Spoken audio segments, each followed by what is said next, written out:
encore ce soir entre tes saintes mains. Sache l'utiliser puissamment. Sache parler à travers lui encore. Que son être disparaisse devant les hommes et que ta grandeur apparaisse devant nous, Papa.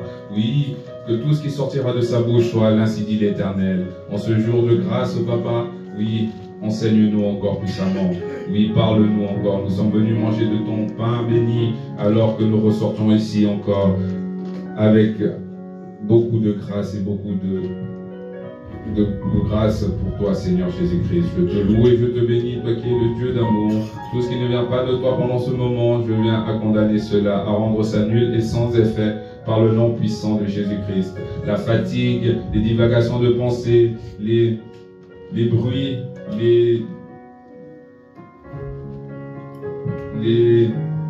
pensées qui nous traversent pendant la parole de Dieu, tout cela je rends ça nul et sans effet par le nom puissant de Jésus-Christ. Gloire te soit rendue, toi qui es un Dieu divin, un Dieu bon. Je remets cette parole entre tes saintes mains. Que ton nom soit loué et béni. C'est par le nom du Seigneur Jésus-Christ que je t'ai ainsi prié et que l'Assemblée du Christ dise merci Seigneur Jésus-Christ. Merci Seigneur Jésus-Christ. Merci Seigneur Jésus-Christ. Merci Seigneur. Amen. Amen.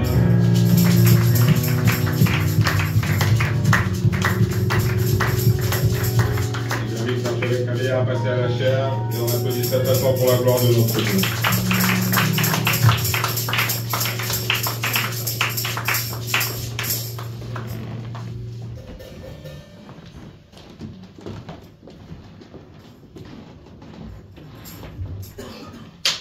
Nakosepela mingi biso nyonso tokutami awa kati ya sanctuaire totelema. Ezali na invitation na yemei kombo oyo monene ya lokumu nalingaka mingi kobelela ye na yango lokola mombo na ye Mose mokolo azwaki etinda oyo liboso ya Nzambe. Alors atunaki ye soki kombo na ye nani, alobi azali ye oyo azalaka. Yango wana nasepelaka mingi kobenga ye yemei. Papa Philippe, ozwaki te moto oyo akoki kolimbola ngai na français. Ozwi ye te likambo te, likambola likambo ezali na ngonga na yango. Nayambi bino nyonso na kombo na nkolo na biso Yesu Kristo.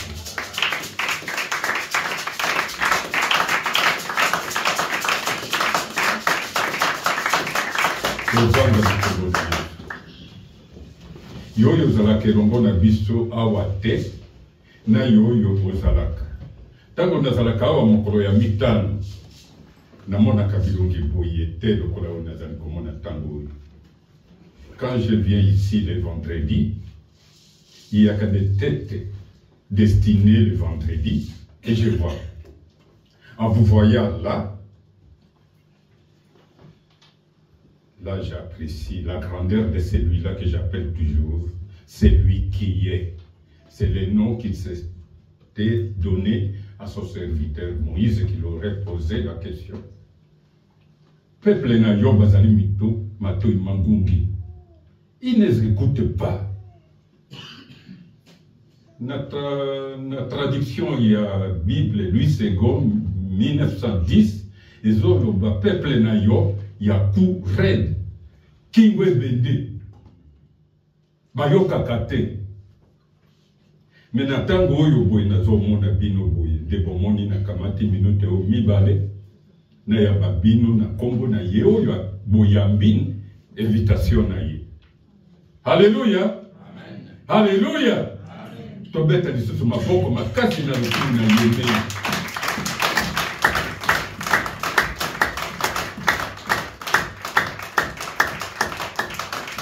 Alléluia. Amen. Bana Nzambe tozali nde bato lokola oyo ya Israel wana mokolo oyo Moïse alobaki bazali matoi makasi. Nde tozali presque ndenge yango moko. Mokolo na mokolo Nzambe azali kobalula makambo na ye, me tolingaka biso na lolenge ya biso ya bato, tozongelaka, tovanda kaka na bi oyo tomesana, momesani biloko wana elongwa te, tovandelaka kaka na yango, tobikaka kaka na yango, nde biloko wana c'est-à-dire banda lelo oyo moninga na telemi awa lokola momesani na lobaka na bino na yebaki teke na kotelema awa ezali na ngolu na yemei bomeseni koyoka na lobaka tango nyonso demain ne nous appartient pas na mwa liboke na ngai ya babonane naliaka oyo soki na telemi boye mpe nazomona baseka na ngai ndenge bilongi ezongenga boye batata na ngai ndenge bilongi ezali kongenga boye. C'est la joie. Mes chers amis, ezali bana na bino wana o babenga kangai vieux grand-père na biso baninga na ngai bangwa. Et c'est pourquoi je vous dis, soyez les bienvenus. Mpe boyanolaki na invitation na sengaki boyoki mongongo ya vieux koko na bino boyebi ke azalaka telemaka awa te lokola na lobaka na bino ntango nyonso maloba eutaka epai na yemei na lola. Soyez bénis. Vous avez répondu à cette invitation pour écouter, progresser avec. Dans nos églises sœurs, nous sommes entrés déjà dans les temps de passion. Passion et alinine. Mpe biso tosi tokotaki yango dimanche passé na mama na bino azopesa kutu bino mbote mingi lokola yebi ke tozali ko continuer na ta pascal nde biso na la pastorale na biso tolobi yango tozali ko koba na yango mbelele betaki atako ba fiche tiamite mais yoyo nyonso saraki ezaki lokola mwa momekano nzokande ezali momekano te nzambe alingaki kobimisa likambo moko oyo alobaki na yango na etinda na ye Yesu Masiya nde epai tozali kokende ata awa naza kolobaloba boye fungola matoi na yo na bokebi ilanda yango malakisi nyonso yango tozokende na yango mpo maloba nazali koloba awa boye peut-être lobi bokoyoka yango lisusu te nde mama ya likambo isi oyo evandisi bino awa okutami awa accident te oyo nazoloba na bino ezali nde libaku kouta epai na Nzambe. C'est une grâce de Dieu pour que tu te retrouves là où tu es. Ce que tu écoutes, tu entends maintenant, peut-être demain tu ne l'entendras plus. Oui, il y a plein d'histoires de l'église. Chacun, un serviteur de Dieu peut venir. Et demain, il crée son église. Non. Vous vous retrouvez là, pas dans une église créée par un homme, mais dans une église créée par lui-même. Parce que devant Dieu, 1000 ans est comme un seul jour. Alors, ce sont des choses qu'on parle tout le temps comme ça, puis vous pensez que c'est passé, ou bien c'est les bien vouloirs de ce prédicateur, il parle, il dit n'importe quoi. Alors celui-là, tu peux retrouver ça dans le livre de Épître de Pierre, chapitre 2, deuxième Pierre, chapitre 3 plutôt, des versets 8 à 9, tu trouveras ce que je vous dis là. Liboso ya Nzambe mbula koto ezali lokola mokolo moko. Pete lokaka nga alobi yango te, tokokuta yango pe na sombe pe lokola. Tokende malembe pe tango na yango ya biso ezali mwa moke, ezali nde malakisi tolobaka tango nyonso tolakisama, alors lokola na uti koloba, ezali par hasard te ke okutami lelo, nyonso wana ezokotisa biso na makambo oyo etali passion, ta Pascal. Pona nini Yesu ayaki na mokili oyo, mpe pona nini osalamaki yo mutu. Pona nini osalamaki yo mutu. Na mwangonga na biso tozwi, tokosala mulende, pona yango nyonso ebima polele. Nalobi, Petelo ya mibale, mokapo ya misato, deuxième Pierre chapitre 3, des versets 8 à 9. Manase bongisa utala otanga yango, na lotangi yango na lingala, kasi bandeko ya bolingo, Bobo sana te. Nkolo amonaka mokolo moko lokola mbula mokoto moko. Mpe mbula koto moko lokola mokolo moko. Wana etenia ya mwambi na libwa lobi bato mosusu bazali koloba te nkolo aumeli pona kokotisa elaka na ye ezali bongo te. Azali kutu kokanga motema pona bino pamba te alingi te ata moto moko abunga. Alingi bato nyonso babungola mitema. Manase okoki kotanga yango. Julie au nom de Jésus-Christ. Amen. De Pierre 3, versets 8 à 9. Ici, il y a une chose, bien aimée, que vous ne devez pas oublier, c'est qu'aux yeux du Seigneur, un jour est comme 1000 ans, et 1000 ans sont comme un jour. Le Seigneur ne tarde pas dans l'accomplissement de la promesse. Comme certains le pensent, au contraire, il fait preuve de patience envers nous, voulant qu'aucun ne périsse, mais que tous parviennent à la repentance. Oui, enchaîné dans Psaume 90,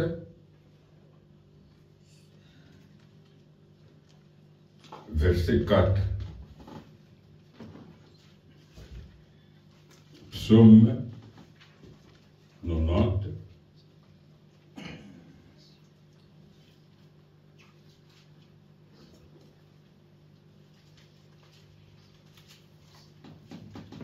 Oui, Jésus-Christ. Amen. Car 1000 ans sont à tes yeux comme la journée d'hier, elles passent comme le quart de la nuit. Amen. Amen. Tobeta maboko makasi pona.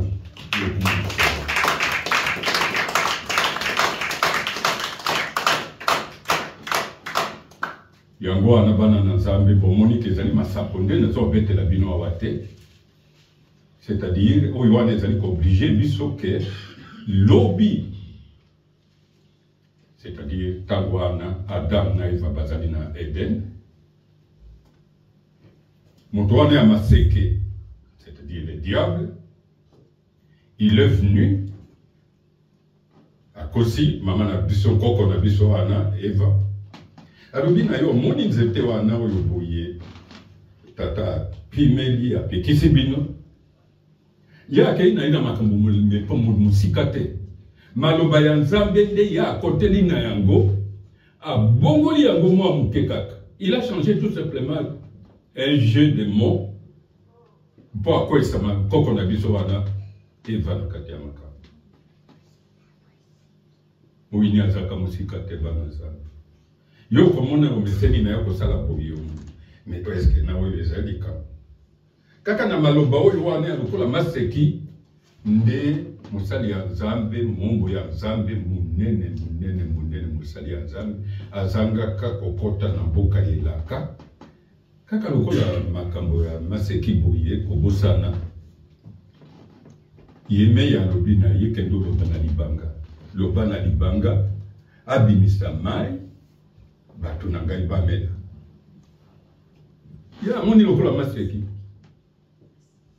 Telema ke nungu elekaki na kati ya bato na ye na lingomba na ye. Ba peuple ya Nzambe. Wana nakadi parenthèse wana lisusu mwe muke. Bana na Nzambe ekutami yo na kati ya lingomba. Sepela te na ngunungu entre bino nanu to na musali ya Nzambe. Olie ya yo kosala ngunungu bondela pona ye. Priez entre vous. Disez-vous les uns les autres, c'est-à-dire la vérité. Motema ya koina nezala te. Boina te, c'est-à-dire ne soyez pas contre les uns les autres, mais aimez-vous. Ça, c'est le commandement des Seigneur, notre Sauveur, son commandement nouveau. Aimez-vous, aimons-nous les uns les autres. Nous ya bato Et yaki mingi na mutu ya koko wa na Moïse, ase akomi mobange, tellement que amesana koyoka maloba ya Nzambe, et côté lié lokola confusion na mutu, a bosani makambo kolo alobaki na ye, olia aloba na mabanga, akamati lingenda abeti, okoloba papa wana komi na ikokota limbisa ye po koko nde sali ke kuma boy non est-ce que pesa ki yentango yake apema abondela yo pesa ki priorité na susi ozana yango kobanga kotonga tonga koloba loba maloba oyo ya kolendisa yete ozali koboma ye nde oyoki nazali kobwakela biso lokola libanga lisusu kokota te sika bazali koloba mabe mpona mosali ya Nzambe kotia liloba te soki ozali na liloba ya yo kopekisa baoyo bazali koloba mabe te olobi balingi koyokela yo te yo longola makolo na yo esika wana bondela ata yo moko mpona oyo oyokaki me kotia maloba te kokota na mbeba wana te bana na Nzambe nde kote likambo munene etelemi wana tozali nde na likambo oyo etali lokola makambo ya kosala contraire ya maloba moto ya maseke ayaki kokosa koko na biso Eva mpona nzete ya kopekisa mokano ya moto ya maseke azalaki na bit na yango akwesa ye bikila ebukana bazanga lola lokola ye azangaki motema wana tobengi yango lokola motema mabe ekoki kokutama te na mwana na Nzambe. Pourquoi kolo Yesu alobaki akotonga libanga ndako na ye na likolo ya mabanga mpe azali koloba na Petelo likambo wana toyebi toyokaka yango totangaka yango. Pourquoi nazo souligner yango awa lisusu mpona bino biso oyo tokutami awa ezali par accident te ezali mpona litomba ya paka moko babengaka kabeya te ezali emonene ntango sondage ya kolo Yesu esalami balobaka nini mpona ngai oyokaka nini balobaka nini wana eteni moko ya mibale ayepai na bango moko soki bango baoyo mosusu wana bazoloba boye me bino bozoloba ngai nazali nani représentant na bango Petelo alobi yo ozali na yo mwana na Nzambe ya bomoi lokola azali yemei Nzambe alobi ezali moto te ndalakisi yo wana ezali tata na ngai yemei na lola ndalakisi yo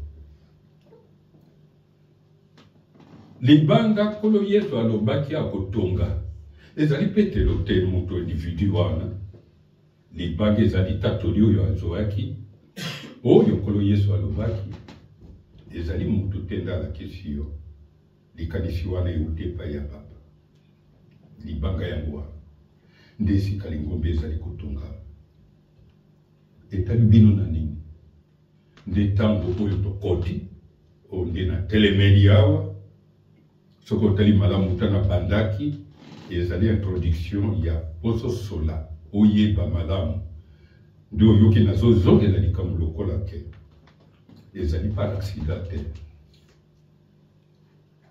Nzambe alingaki okutama awa mokolo la pastorale asalaki likambo ya programme ya temps pascal kana yebaki teke na koteya me yemei na mabongisi na ye talaka papa leki na bino oyo azalaka na ngai awa ntango nyonso akangami na mosala mama na bino ye wana na mobembo azali awa te ekutami ngai loba na ngai nana ngai nde natindi bango ke bazala awa te Nzambe azali kosala Tali alobi yo mobange kendo solola na bandeko na yo baninga na yo na bana na yo ya mibali pe ya basi loba na bango bosolola masolo ya tata na bana nde likambo oyo tozali kokende na yango ntango oyo tokoti elingi oloba nini nakanisi boyoki epai mbebe ebandaki mpe mokano oyo yake ezokotisa biso lelo mokolo ya mita na baoyo balingaka nkolo Yesu te na baoyo balingaka ye bapemi tokolekisa ntango te totanga bakombo nde boyeba ezali mokili mobimba na baoyo bazali balingaka Yesu te na baoyo balingaka ye bapemi balinga te bapemi bavandi nde ezoloba ke elonga epai ya moto saki erere te kondimela Yesu parce que ye nde nkolo na bakolo soki tozotanga lelo tozali soki le 18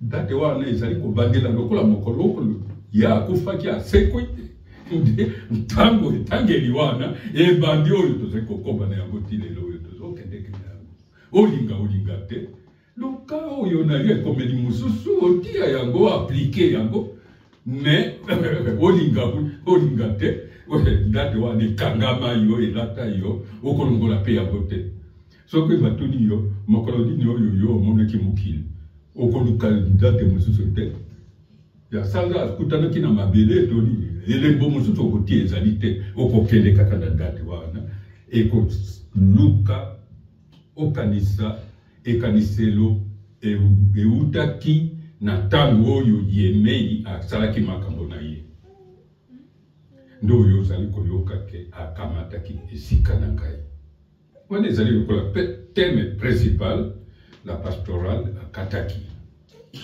mpe ntango oyo tozali kokende wana uta mokolo mama na bino ateyaki mokolo oyo eyenga ya mangalala alors tozali kokoba nde ntango ya Pâques tozali kokoba na yango nde lelo oyo nazoloba kolo alingaki ke totala pourquoi Yemei atindaki liloba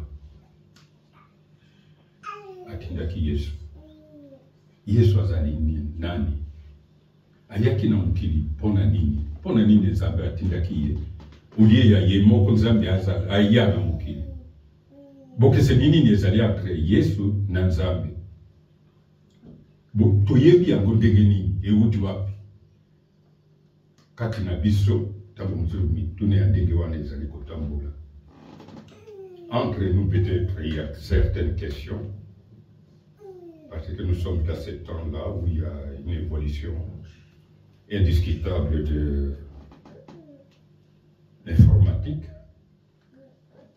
Il y a des questions qu'on ne peut pas même, qu'on ne pourrait même pas poser, qui sont posées de temps en temps.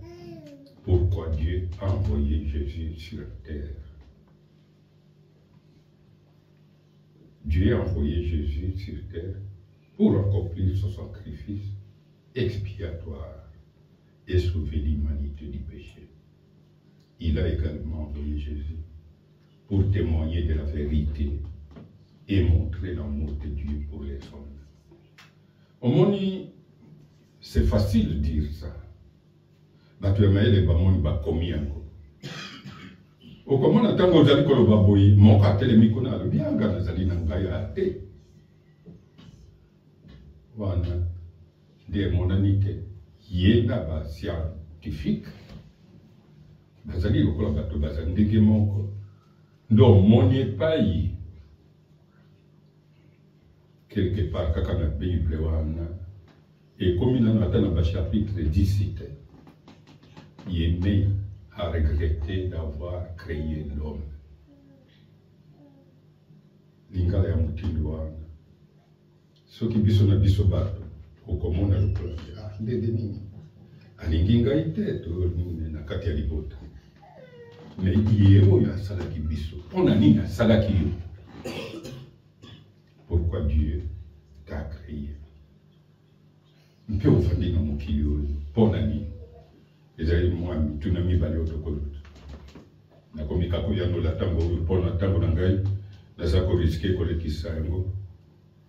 Papa Philippe la kisanga mo sapiso ki 30 koki. Ikambo eskize ya ko lekisa ezalite. Ntango makambo ezali ko évoluer na kati ya lingomba tolinga te eza changement. Tozali kokende liboso tozozonga nsima te.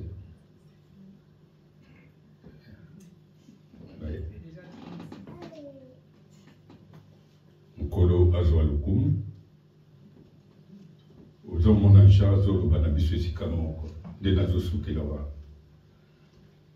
Totanga Jean, évangile de Jean, chapitre 1, verset 1 à 3.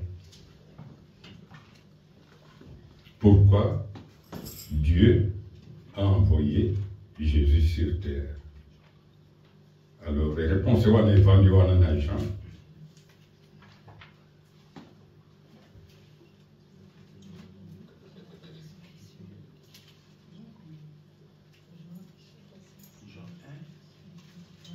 Chapitre 1, et verset 1 à 3.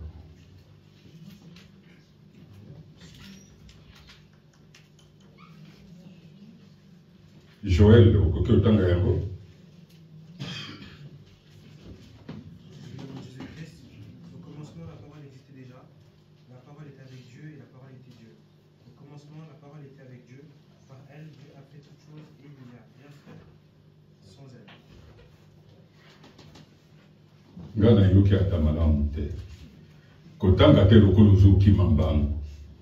Tanga malamu bandeko na yo nyonso na kati ya sali bayoka yango. Ngana yoki te. Peut-être moto mususu azali lokola ngai ayoki ya yote. Zongela yango lisusu. Julien Jésus-Christ, au commencement, la parole existait déjà. La parole était avec Dieu et la parole était Dieu.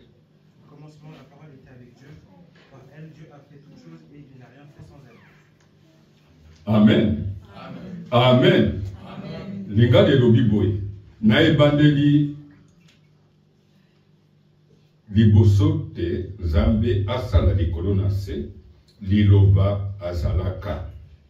Liloba azalaka na Nzambe, liloba azalaka Nzambe ya solo na ebandeli ye azalaka esika moko na Nzambe.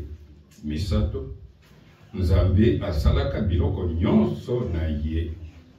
Eloko moko te ezangi kosalama na ye.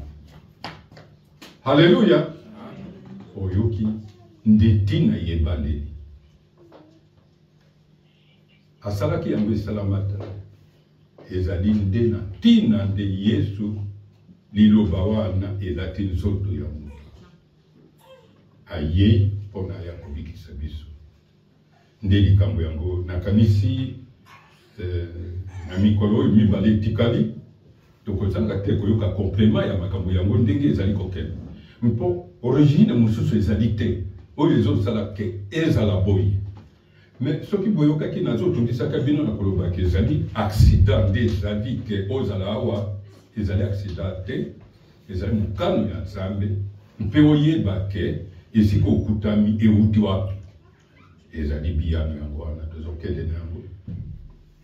Nzambe alingaki yo mpo ozali spécial. Esika ozali peta tolo lobo ozali spécial. Mpo Nzambe nde alingaki ozala ndenge yo ozali wana. Ntango natambolaka na pokwa nazotala ekomi kosala ngai kotumwa moke somo. Okomona tomwa michopi ezali na se wana surtout na ntango oyo mikolo mibale oyo euti koleka na mbula ezalaki nde babibi mpenza oyo kaka ebimi etondi balabala mobimba natali nalobi Nzambe oyo alingi ngai. Soki asalaka ngai lokola michopi oyo boye michopi akoki koloba ke mpona nini yo osali ngai boye. Lokumu na yo liboso ya Nzambe sepela mpona mokolo oyo to ekoteli oyo tokoti. Yango wana bana na Nzambe bopambulama Nzambe apambola bino nyonso apambola liloba na ye. Amen.